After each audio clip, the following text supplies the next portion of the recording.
we have started a topic that is on precipitation.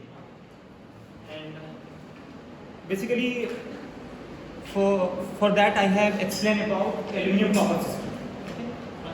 And we see that the precipitate is the intermetallic phase. It is a what is the formula of that precipitate? Al2Cu. Very good. So if you remember that precipitates, like there may be carbide,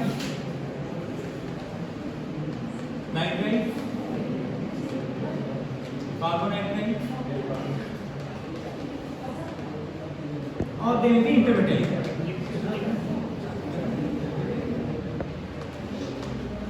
These are precipitates. Okay. Maybe carbides, nitrates, carbonitrates, intermetallics. Now, example I can give you. This example is Al2Ce. This is in aluminum copper system, right? And the best example I can give you is Ni3Al or NiAl. This is in nickel superalloy.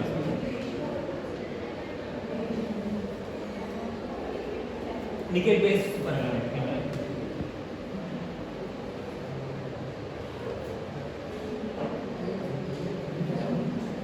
Carbonitrate means what actually? This is carbon and nitrogen both. Sir. And nitrate is Mn. And carbide is Mc.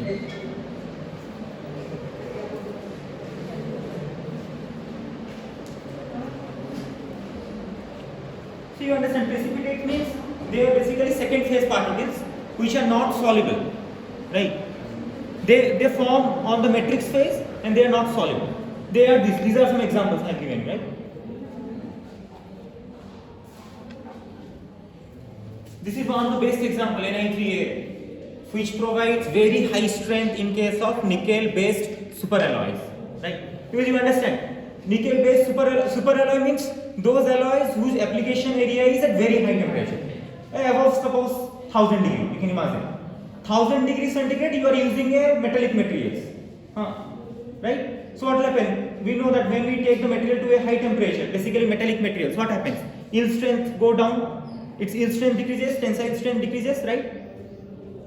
Dislocation can easily move at high temperature, right? So strength will reduce. So in case of nickel based superalloy, this will provide you very high strength because of this precipitate only. That is very interesting.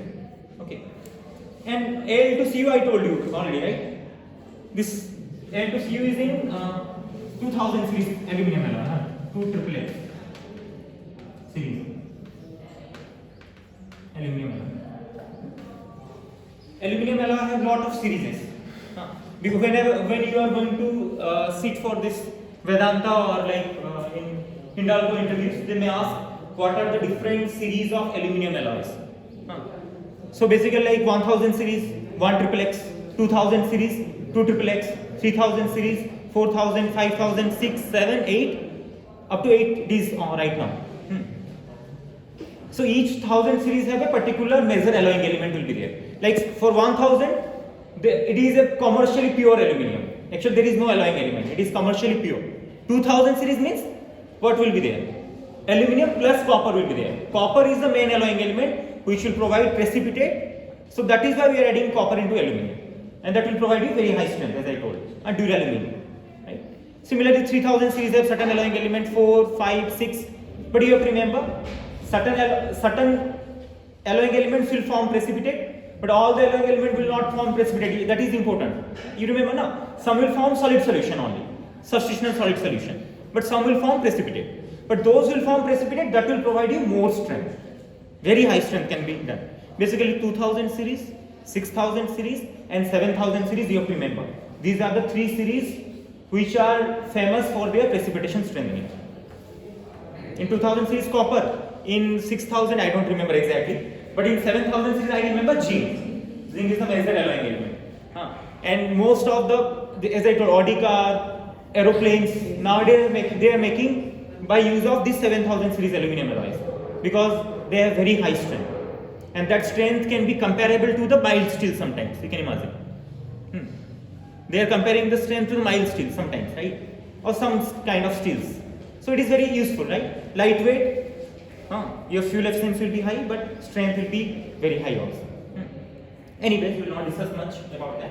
But our discussion is okay. So I want an example where precipitation. Okay, what is a precipitate in plain carbon steel? So the alloying element will be carbon only, iron plus carbon. What is that precipitate? What?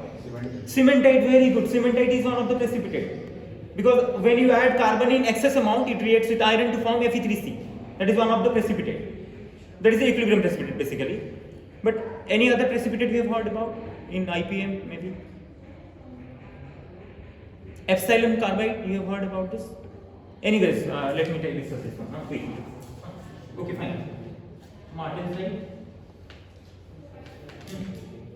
Martensite. Anybody remember the nature of martensite? It is very hard and brittle. It is good. It can provide you very high tensile strength, but it is brittle, right? So we never use steel having martensite directly. What we are doing? We are converting martensite to tempered martensite. Anybody remember? Yes. Tempered. We have to do some heating again. So the tempering will take place, some softness will be there. Right? That is called tempered martensite. So during tempering process, what exactly happens? You are heating, right? Again you are heating. So when you heat, what happens? Diffusion starts, you remember? Atoms start moving, right? Atom will start moving out. That means what exactly happens? Okay, anybody remember if you measure the composition of austenite and you measure the composition of martensite? So it will be same or different? Suppose you are taking the steel to the austenitizing region. Austenite will form, you quench it at a very fast rate. Martensite will form from austenite phase, right? Product phase is martensite, parent phase is austenite. If you measure the composition of both, will be same or different? Same, very good. Because it is diffusion-less transformation. There is no diffusion. Atoms are, number of atoms in the austenite is the same as that of martensite. There is no changes. That's why it is a diffusion-less transformation idea. This is the one of the justification. If somebody will ask how you can justify martensitic transformation is a diffusion-less, just tell them, just measure the composition. Measure the composition of carbon in austenite phase and measure the composition of carbon in martensite. It will be same. If some alloying element will be there, composition will be also same. Same amount of alloying element will be present in austenite and martensite. You understood? But the problem is what? It is brittle. Right? We should not use. So we do convert it into tempered martensite. So you have to do a heat treatment called tempering. Right? Anyway, what exactly happens? What will happen? Carbon will come out now because you are giving temperature. All the carbon is trapped in the martensite. You understood my point? But when you heat it, what happens? Carbon will come out from the martensite. So when carbon will come out, what will form? When the amount of carbon reduces in iron, what happens? Ferrite. Ferrite have low amount of carbon in iron. No? Ferrite is a phase which has very low carbon. So ferrite will start forming. Ferrite is a soft phase. So it will provide you ductility. You understood the brittleness will reduce, right? But all the carbon will not come out. Some carbides will form again. So that is actually called epsilon carbide. Ferrite plus carbide. You should not be confused. Epsilon carbide and this cementite composition is different. This is 2.4 C.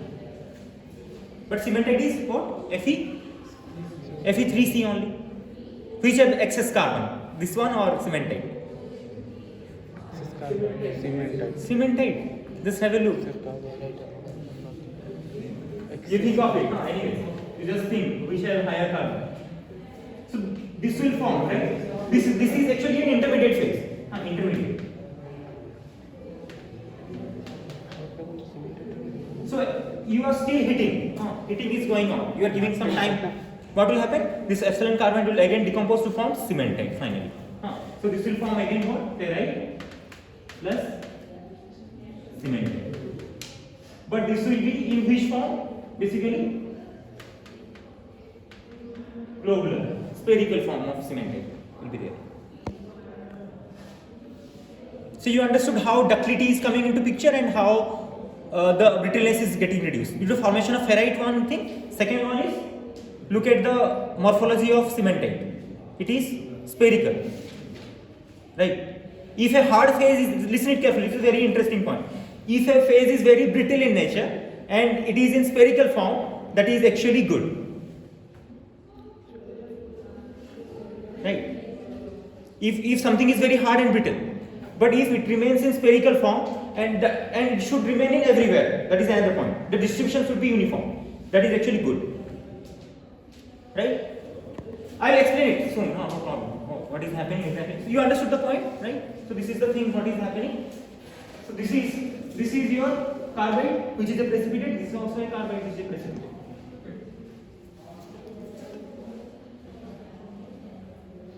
Next is जैसा आप बताएं कि super alloy case में वो high temperature पे use होता है, उसमें डिस्लोकेशन मतलब इजी होता है। सर तो सुपर एलॉय केस में तो हम लोग प्रेसिपिटेशन स्ट्रेंथनिंग करेंगे, तो वहां पे डिस्लोकेशन मतलब कम होना चाहिए।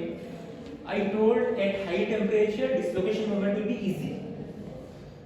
Right? Precipitation. Two things will be happen. At high temperature dislocation moment will be easy and diffusion will be there. So what kind of failure occurs at high temperature? Creep. You remember creep? I told. Creep is a time temperature deformation.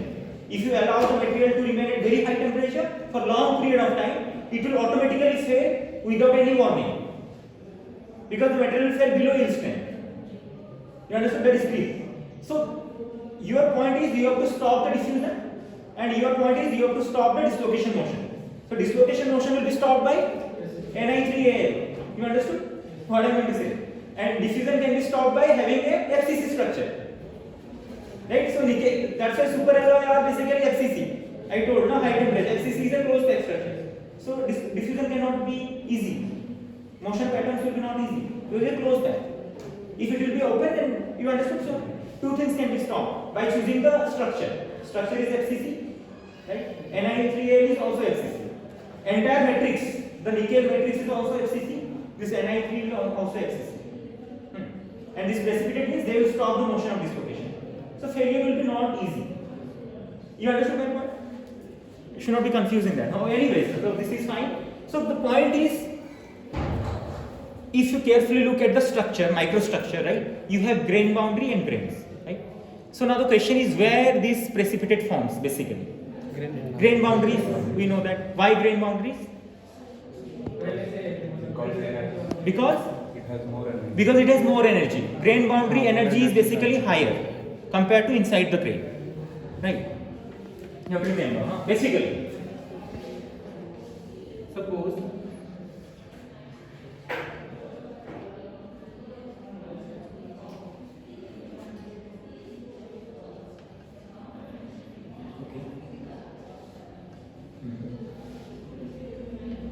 so what are these? These are grain and grain boundaries, right? These are grains and grain boundary. Okay. Grain.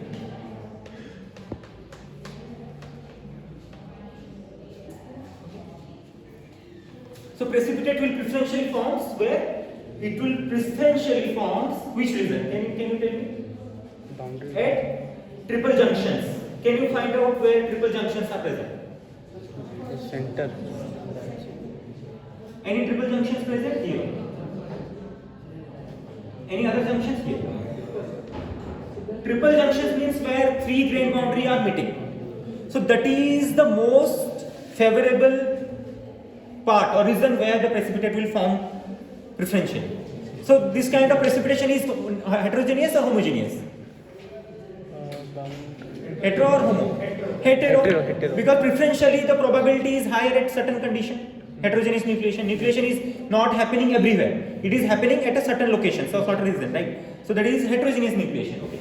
So it will form over here, here and here. Next chance, then come the where two grain boundaries meet or where two grains meet basically here. Okay, I forgot this one also. This is again a triple junction. Okay. It may form here, here. Okay. So this is your triple junction. Huh?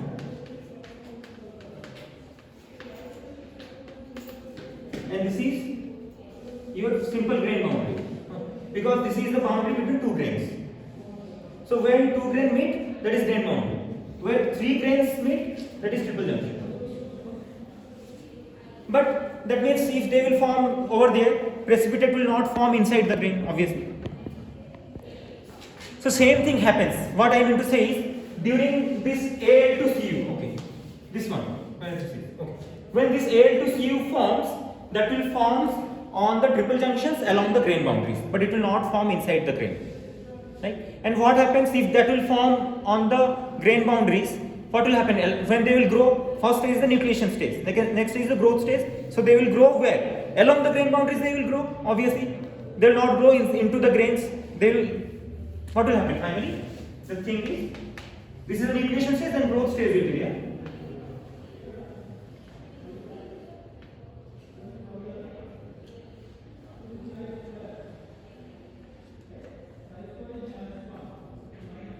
Okay, fine. So what happens?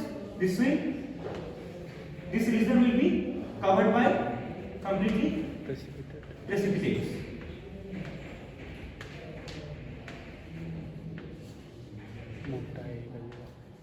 Like a lamellar structure.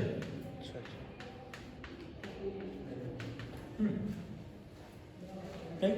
Like a lamellar structure, they will cover the entire grain boundaries. Fine. So can you, and the important point is this Al to Cu or these precipitates are brittle basically. So what will happen if you put that into application? What will happen?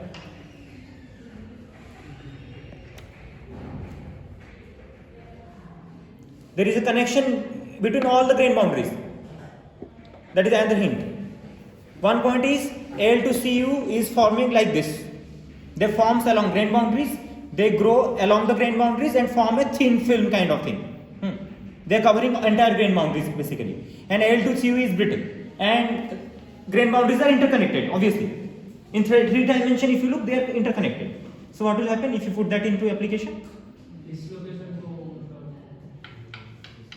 Brittle. So if a crack will initiate where the material is brittle, right? So crack basically initiate along the grain boundaries, and once a crack will initiate, it will find an easy path. It will not move into grain. It will propagate along the grain boundaries and material will fail. You understood my point? So Al to Cu is a brittle phase, and if any small crack will form on the grain boundary, and that crack can easily propagate through the grain boundaries, entire grain boundary. So that is called intergranular fracture. The fracture is happening along the grain boundaries, intergranular. You can write, this is very important. That is called intergranular fracture. Fracture is happening along the grain boundaries.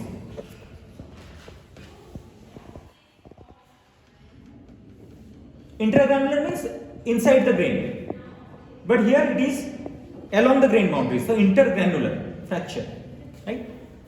So this is the main issue, right? So you have to find a solution. What may be the solution? The solution may be, you don't want that your precipitate should form on the grain boundaries. You want your precipitate should form inside the grain. That is the solution you can have, right, to prevent this. So what can be done? Okay, if you remember the diagram, right? The last.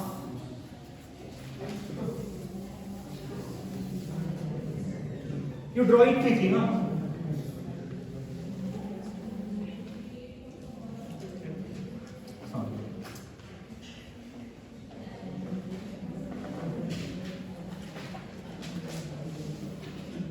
Okay.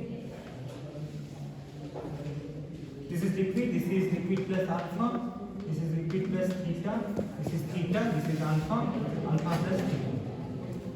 Fine. This is pure aluminium side. This is some percentage of aluminium, 55, 56. And this is copper, weight percentage of copper. This is temperature, right? So if you remember, I have chosen how much temperature? I have chosen T1, and I have chosen a temperature of T2, and I have chosen a temperature of, suppose, T3. You remember, if you do precipitation at a temperature of T3, you got a benefit. I told you in the previous lecture or in the solidification part also. What is that benefit? If you do transformation at T3 temperature, what is the benefit? Small and precipitate large. formation will be smaller. Why? Because driving force available is high. How that you can measure the driving force? This is a very large driving force, right? But if you do precipitation at T2, driving force is very less. So you remember, higher is the driving force, higher is the rate of nucleation. Higher is the rate of nucleation, more number of small nuclei may form, but they will not grow into bigger size because lot of nuclei is formed now. Each nuclei will grow and meet another nuclei. They will stop. Obviously, they cannot grow to bigger size. But if less number of nuclei will form, they will grow into bigger size. Lot of space will be available for the growth, right? So that is one part. But our concern is what? Our concern is we have to prevent the formation of this precipitate along the grain boundaries. You want your precipitate should be inside this grain. And okay, let me explain it, right? So if you are doing precipitation at this, you can prevent the precipitation along grain boundary. Or if I choose a temperature of T4, less than that also, I can prevent the precipitation along grain boundary. Why? Because it is related to diffusion mechanism. The temperature is very low, so diffusion will be significant or insignificant? Insignificant. Obviously, higher is the temperature, higher is the rate of diffusion. Lower is the temperature, diffusion rate is very low. At sometimes, if temperature is very low, diffusion will not happen exactly, like in Martin-Seydig transformation, right? So if you do transformation at a very low temperature, diffusion will be not significant. So if, and you understand, this precipitate are what? Al to Cu. And what is the, and basically that is what? Theta. You remember now, this is, theta is the precipitate, alpha is the matrix. Alpha is the matrix and theta is the precipitate, right? Alpha is the composition of maximum this much. How much? 5.6. But theta also have a composition. Because if you remember, we have taken an example of how much? 4%, no? 4% copper in aluminum. We have chosen an alloy. So that means 4% copper will be, suppose alpha composition is 4% copper, theta composition will be somewhat different. It will be somewhat higher, obviously. More amount of copper will be there in theta phase, right? So that means you need more amount of copper to form precipitate, right? And interesting point is what? This copper should migrate from the grain to grain boundary. Then lot of copper will be there. Then aluminum copper will mix to form this theta, right? So you need a diffusion. You understand my point? So you need a diffusion. That means from inside the grain, the copper should diffuse to the grain boundaries, like this, like this. But you are doing transformation at a low temperature, so diffusion will not happen, right? But again, you are at a low temperature, right? And at this temperature, theta is stable phase, alpha plus theta. So theta has to form. Anyhow, theta will form. But driving force is not available for the diffusion of copper to the grain boundary. Since the temperature is less, the copper cannot migrate towards the grain boundary. It cannot diffuse. Right? So only option left is theta has to form inside the grain. So theta will finally form inside the grain. So you get two advantages. You get small precipitates. Again, you get precipitate inside the grains, right? So if a crack will form, how the crack will propagate? It cannot easily propagate because it will not find an easy path. But if precipitate has formed along the grain boundaries, then it will find an easy path. So you can stop the motion of this crack. Crack cannot grow easily if the precipitate are inside the matrix, right? You understand? Everybody understand the solution? This is one of the best solution. So okay, let me again explain about. Okay, I was talking about this one, this cementite in steel. This cementite is also a precipitate. It also forms along the grain boundary, right? So that is the main issue with. Okay, you remember why hyper eutectoid steels are not good for applications? Because of cement, more number of cementites. High carbon steel. The main issue with high carbon steel is what? More cementite will form. If you can check the iron carbon diagram, right? When you go towards the right side, towards the more carbon percentage, what is the phase available? Perlite plus cementite, right? In the left side it is perlite plus ferrite, but in the right side it is perlite plus cementite. More is the amount of cementite, more is the brittleness, obviously. But that is not the point. The main point is they form along the grain boundaries. Cementite precipitates along the grain boundaries. They also grow along the grain boundaries.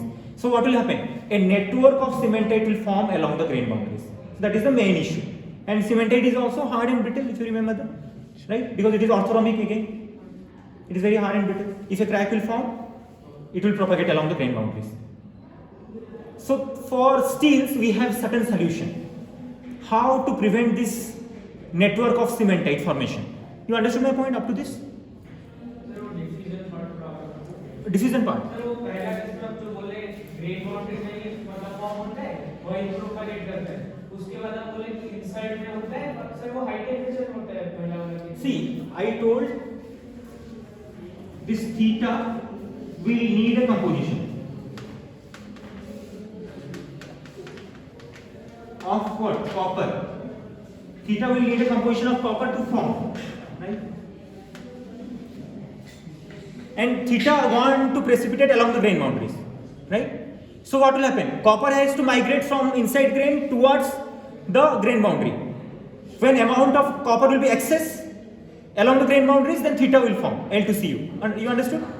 But you are doing transformation at a low temperature, and this temperature is not significant for diffusion to happen. The copper cannot migrate from the inside grain to the grain boundary. So what will happen? Copper is not migrating. But still at this temperature, what is stable? Alpha plus theta. Alpha is the matrix of aluminium, but theta is the precipitate. It has to form anyhow, because that is stable phase at that temperature, right? So theta want to form, but it cannot form along the grain boundary right now, but it will form inside the grain, because excess amount of copper is still available in the matrix, inside the grain palm. It is okay or? Diffusion नहीं हो पाता है कि grain boundary नहीं होता, yes. पर दोनों ही case में ग्रेन के अंदर ही होता है इसमें डिफ्यूजन बाहर आता है Suppose you want to do transformation at T2 temperature. This is a very significant high temperature. If you do transformation at this temperature, maximum chance is that precipitate will form along the grain boundary. Because that temperature is very high for the diffusion of this copper atom towards the grain boundary. Because we need a composition of theta. Theta, how theta will form? If you have excess copper, then it will form. Right? You have missed the earlier lecture, that's why you are not getting. Anyways, you understood my point now?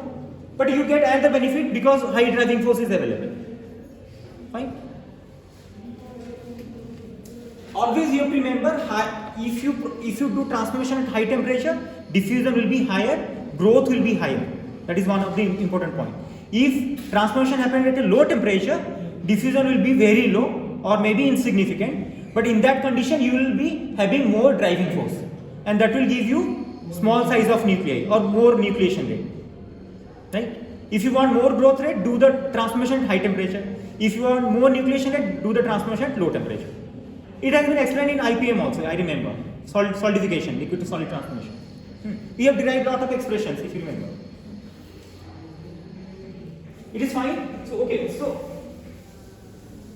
see, if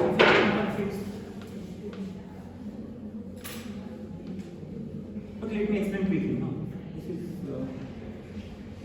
So these are actually cementites. These are cementites. This is network of cementite. And you understand, you have high carbon steel. So what will be the other phase? Perlite, right?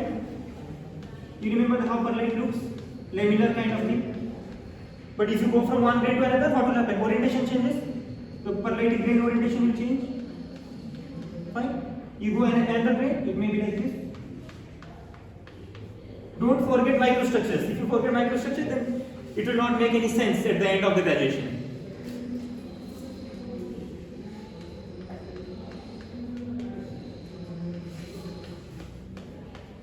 Okay, fine. Anyways, right? Perlite, but what is happening? Cementite is forming. First, see, one small nuclei will form of cementite, will grow, but it will grow along the grain boundaries, like this. You can see all grain boundaries are interconnected in 3 dimensions. So once a crack will form here, it may easily propagate and material will be fracture. That is called intergranular crack or intergranular fracture, right? So my discussion is now how we can prevent this intergranular fracture in high carbon steel. So what can be done? We have to prevent the formation of network of cementite. That is the solution. We have to prevent the formation of network of cementite along the grain boundaries. That is the solution. For aluminum copper alloy solution you understood. You have to do transformation at low temperature. That is the solution. But for steel we have certain solutions. One is by doing normalizing. You remember normalizing is a heat treatment. Annealing, normalizing, tempering, we have already discussed. Normalizing is one of the heat treatment that can be done. Or you can do spheroidizing heat treatment. Two things can be done. You can write if you want. One is normalizing.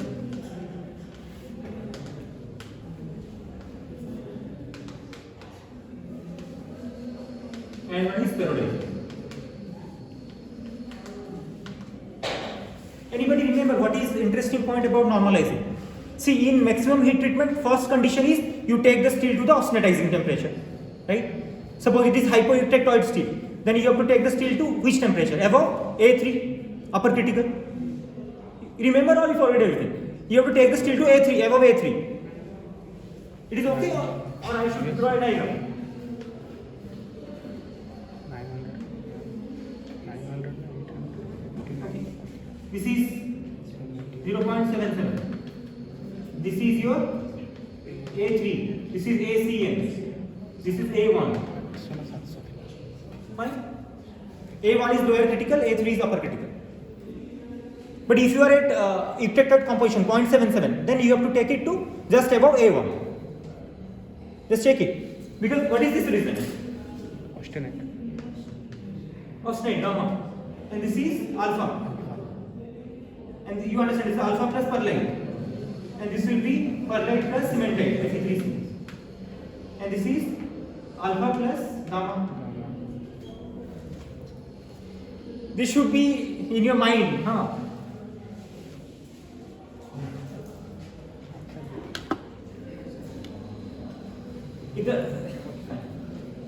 If middle of night someone will ask you draw this one, you can draw it. Take it. You should be confident enough to draw this one. At least you can show A3, A1, ACN. Anyways, fine. Okay, for if it is hypereutectoid steel, then you want to form austenite. So at what temperature you have to take the steel? To above ACN. Obviously, you have to go above this temperature. Complete austenitization. Okay, anybody remember what is this phase? Mixture of phase? This will be gamma plus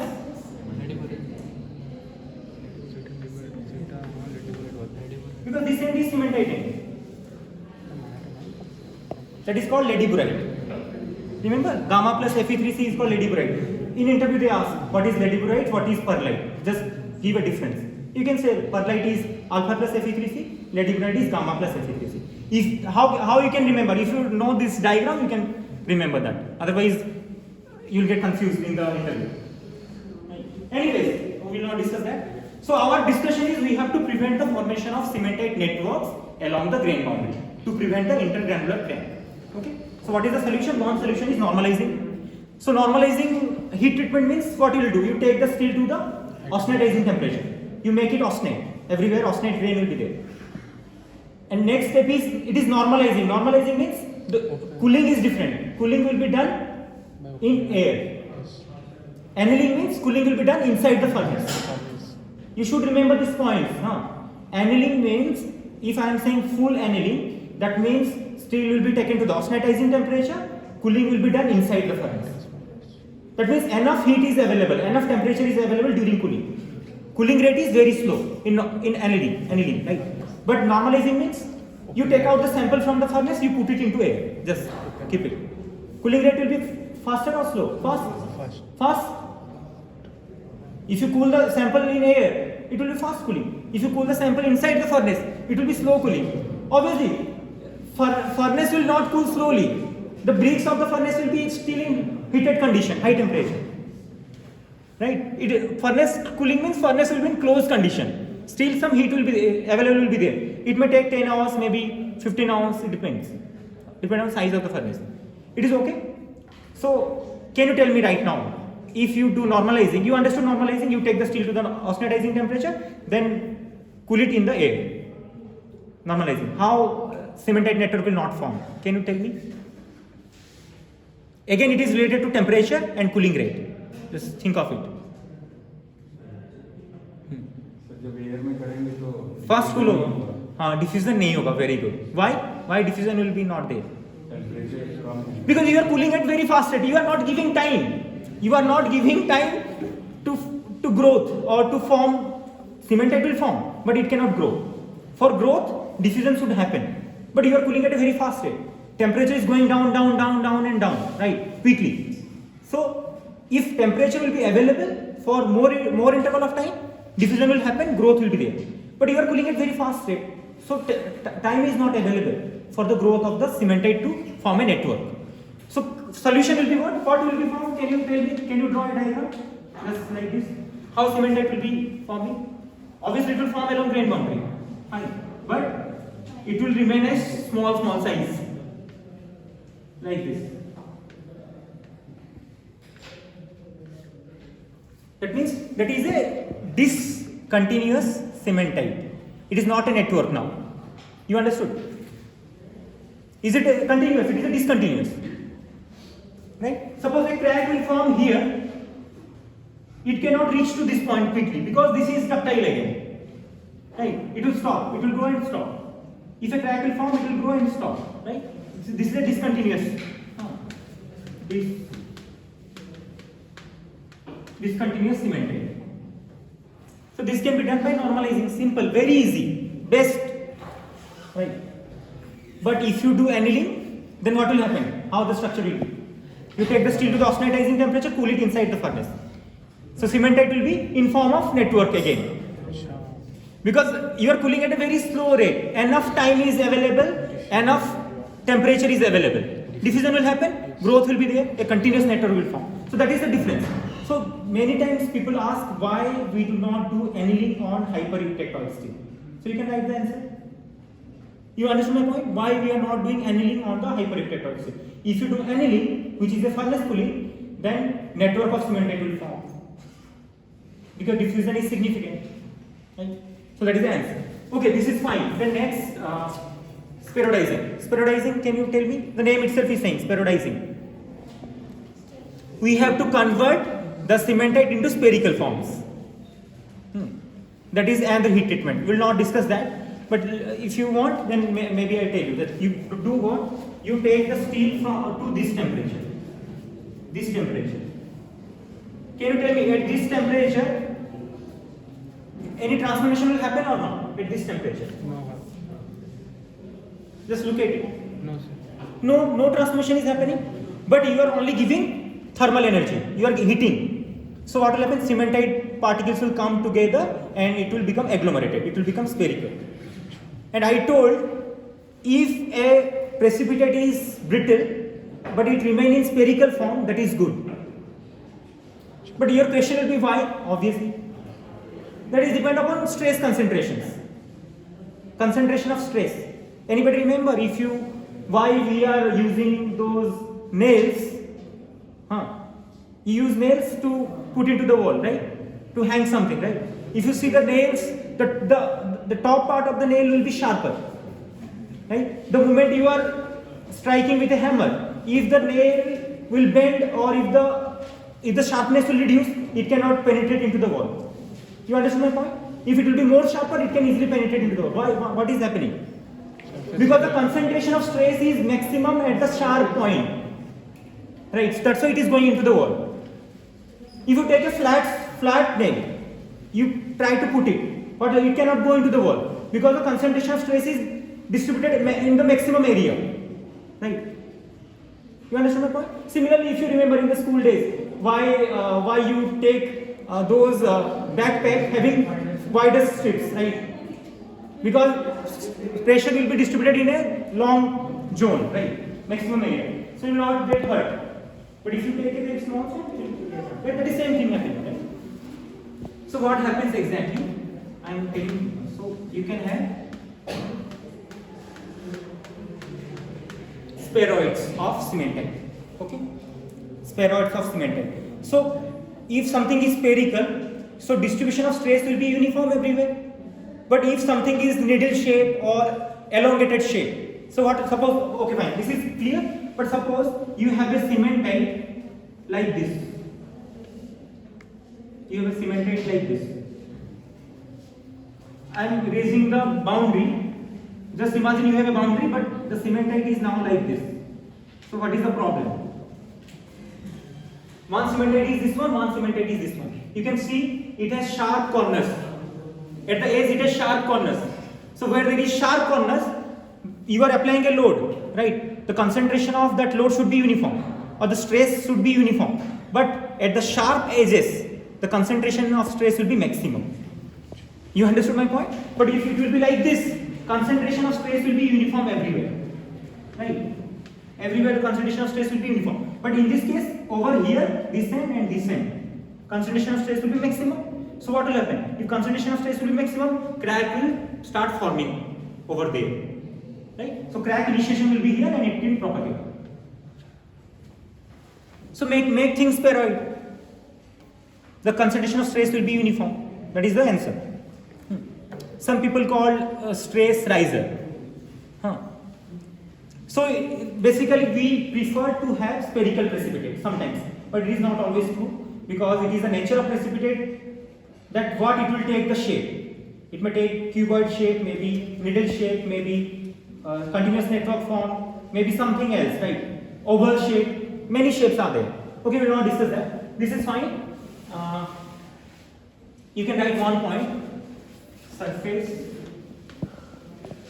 is greater than, you can write triple junction greater than grain boundary. What is this? Can you tell me? This is the order of energy. Surface have maximum energy available, then comes the triple junction, then comes the grain boundary, right? But if you compare these two only, then triple junction, then grain boundary. This is the order of formation of precipitate. But surface means the entire surface. Everything is a surface at the end, right? Okay, suppose sometimes what happens, precipitates also forms on the dislocation. Where there will be dislocation, precipitate also forms on the dislocations. Why? Because dislocation is a defect. And where there will be a defect, the energy will be available there, right? So energy is available, so it will form, right? But now my question is, as I asked, where the precipitate basically forms? It forms along the grain boundary. What is the answer? He told it is a high energy region. But if somebody will ask to justify further, what can be the answer? Yeah, grain boundary is having high energy. That's why precipitation formation will be there. So how you can justify further? Anybody remember, if you go from one grain to another grain, what is the changes you will see? Orientation change. Suppose one grain is oriented like this, another grain may be oriented like this, not like this completely. It may oriented like this. If you go to another grain, suppose it may oriented like this. So if you go from one grain to another, the orientation will be changing, right? That means the unit cell's orientation will be changed. Okay? Or atomic arrangement will change, right? Like this, if you remember. You go from this grain to this grain. Suppose atomic orientation will be like this here. In this, atomic orientation may be like this. Right? So the main problematic reason is what? Grain boundary. Grain, because that is the junction where the orientation is changing. So atomic arrangement will be in an ordered fashion or in a disordered fashion along the grain boundary. It will be disordered, obviously. Inside the grain it is ordered because it is a crystalline material, right? But the moment you are reaching the grain boundary region, the atomic arrangement will be different. They get confused how to arrange. Whether arrange like this or whether to arrange like this. So along the grain boundary, the atomic arrangement is disordered, kind of. Random, kind of. That is the main, that's why grain boundary is a defect, if you remember. Grain boundary is a defect, right? So that is one point. So if atomic arrangement will be random, so some space will be available, obviously. Yes or no? If you arrange atoms in a crystalline manner, then it is having a good packing. But if you arrange atoms in a random manner, some spaces will be available, right? So answer will come out from that. The first answer is what? See, every system always want to reduce what? Free energy or its energy to acquire stability, right? So grain boundary is having maximum energy compared to the inside grain. So if a precipitate will form, it will take away the energy. You understand my point? Because driving force is required. So already maximum amount of energy is available along the grain boundary. A precipitate form along the grain boundary. Why? Because it will take away the energy if when it will form. So what will happen to the system energy? It will reduce. That is the benefit you are getting. The system is getting, not we are getting. The system is getting the benefit of formation of precipitate along the grain boundary because the system energy will reduce. You understand the point? Second important point, what I told, the atomic arrangement is disordered and some spaces are available. So you remember when a precipitate forms, if its crystal structure is different and if its lattice parameter is different, what will happen? Strain will come into picture. You remember the strain energy. Last two classes I was discussing about strain energy, right? So do a body want to be in strain condition? No. A body never want to be. Why? Because more is the strain energy. Body don't want to increase its strain energy, right? So if a precipitate will form along the grain boundary, some strain can be, some energy can be accommodated. The strain can be accommodated over there. Some relaxation will be there, right? So that is another answer. You understood? But if a precipitate will form inside the grain, what will happen? More strain will be there. Because atoms are already arranged in a particular ordered fashion. If you are intentionally pushing something else, having a different lattice parameter or different crystal structure, so lattice distortion will be more. But lattice distortion will be less if the formation of precipitate will be along grain boundary. The space is available now, so there is no issue. So these are the two answers, right? First answer I told, energy will be getting reduced. And second I told, some spaces are available because of random arrangement of atoms along the grain boundary. So what will happen? Some strain energy can be accommodated over there, right? But now the question is, you understand my point? But what we have discussed, we don't want to form precipitate along grain boundaries. We want to form precipitate inside the grain. So what is the problem now? Again you will encounter a problem, obviously. What is that problem? More strain will be there in the lattice now. If a precipitate will form inside the grain, more strain will be there, more strain energy will be there. That is the main issue. How this can be solved? This cannot be solved, but this can be solved by the precipitate itself. So what can be done? Precipitate will try to acquire the same crystal structure. It try to acquire basically. Suppose like you see this alpha is which crystal structure? In aluminium? This alpha is which kind of crystal structure? Alpha? FCC? Matrix is aluminium. Aluminium is FCC. Theta is orthorhombic, if you remember I told. Right? So crystal structure is completely different. Right? But suppose let it be some X kind of precipitate is forming. It always try to form FCC kind of. As nickel. Nickel is what? FCC. Anybody remember? Nickel crystal structure. Nickel is also FCC. So if a precipitate Ni3Al is forming, it is also FCC. That is good for that. Strain energy will be less. Strain will be less. You understand my point? But in this condition, you have a problem. It is orthorhombic. Crystal structure is completely different. So what will happen? More strain will be generated in the material. So more strain energy will be generated because of different crystal structure. And next thing what can be done, what?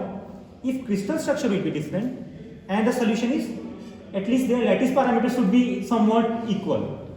Lattice parameter, you remember difference between the each atomic planes or edge length of a unit cell, right? So these are the things. So that is why, okay, let me write an important line. Just write it. Will not go into details. Maybe in some other class. How the precipitation happens? First, GP zone forms. You can write. Then GP zones become theta double prime. Then it becomes theta prime. Then finally it will become theta. So this is what? This is the order of precipitation in aluminium copper alloy. You can write. In aluminium copper alloy, this is the order of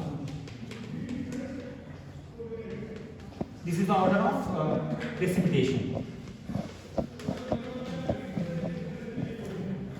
In Hindalco, they may ask you this kind of question. If you have a aluminum copper alloy, just write the sequence of precipitation in aluminum copper alloy. So you have to remember. First GP zone. GP zone is one of the precipitate. This GP zone will convert into theta double prime. And theta prime sometimes will convert into theta prime. And finally theta will form, which is the last precipitate. So which one is the equilibrium precipitate? Theta last. Because every time the system will move to the equilibrium condition at the end. Right? So you might have a question. So why theta is not forming directly? From what is the reaction? Alpha becomes alpha plus theta. Right? This is your matrix, this is your precipitate. Right? This is decomposing into this too. The question is why this is not becoming, sorry, why theta is not forming? Why first this, then this, then this? Can you answer it? What I have told, answer lies in that only. Slow rate, not slow rate. Precipitate, theta is orthorhombic, alpha is FCC. Very different crystal structure, very different. Lattice parameter is also very different. So what will happen? If directly theta will form, if suppose let it be theta is forming directly, what will happen? Lot of strain energy will be there in the material because of different crystal structure and because of different lattice parameter. The system cannot accommodate lot of strain, right? Directly. So it always try to form a precipitate first, which one will having same crystal structure or nearly same lattice parameter. That's why GP zone is forming. So you understood. So what will be the crystal structure of GP zone? Basically FCC. You understood my point? So GP zone is FCC, alpha is also FCC. Crystal structure becomes same. So strain energy will be less. You people have understood now? You have to remember GP zone means you can write Gunnar, Priston. There are two scientists, Gunnar and Priston.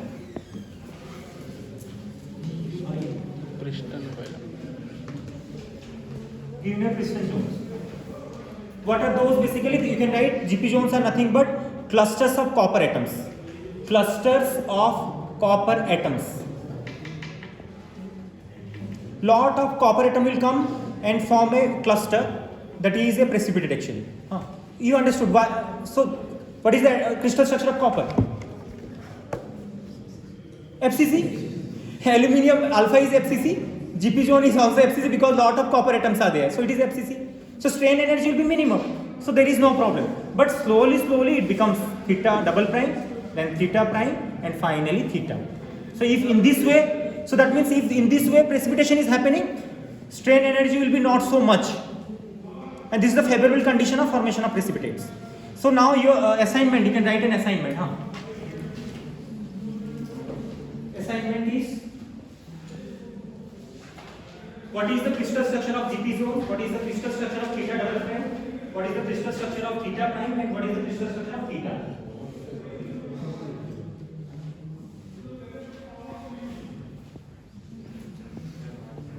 What is the crystal structure of all these precipitates? So which one is equilibrium precipitate and which one is non-equilibrium precipitate in between them? Which one is equilibrium precipitate and which one is non-equilibrium precipitate? And write the strain energy expression for this. Write the strain energy expression of the formation of a precipitate. When a precipitate forms, what is the strain energy? Expression of strain energy, right?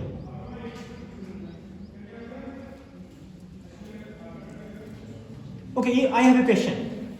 So you remember that whenever something is forming, there will be a activation energy barrier. In kinetics part you have studied, no? Activation energy barrier. Always there is a barrier, right? So in between this and this, which one will be having minimum activation energy barrier and which one will have maximum activation energy barrier? Q double prime. GP zone will be having minimum activation energy barrier. That's why it is forming first. So you should write if you want. Okay, fine. Let me give an example. Suppose you want to climb a temple, for example. Lot of stairs will be there. Listen carefully. You want to climb a temple and lot of stairs will be there. Or you want to visit any holy place, fine. So lot of stairs will be there. So you want to reach very fast. So if you jump from first step to fifth step, what will happen? You may fall, right? Instead of reaching to the holy place, you will fall there and some casualty may happen, right? So instead of that, what you can do? You go to one step, next step, right? Bahisi Pahach, for example. So you can reach to that Lord Jagannath, right? By going through one step, right? But if you go to directly fixed step or 10 step by jumping, there is a problem. So more activation energy barrier will be from 1 to 5, but less activation energy barrier will be 1 to second step. So that's why same thing happening here on. You understood? So that's why it is forming first, then it will form, and finally it will form. So at the end you will having alpha and theta.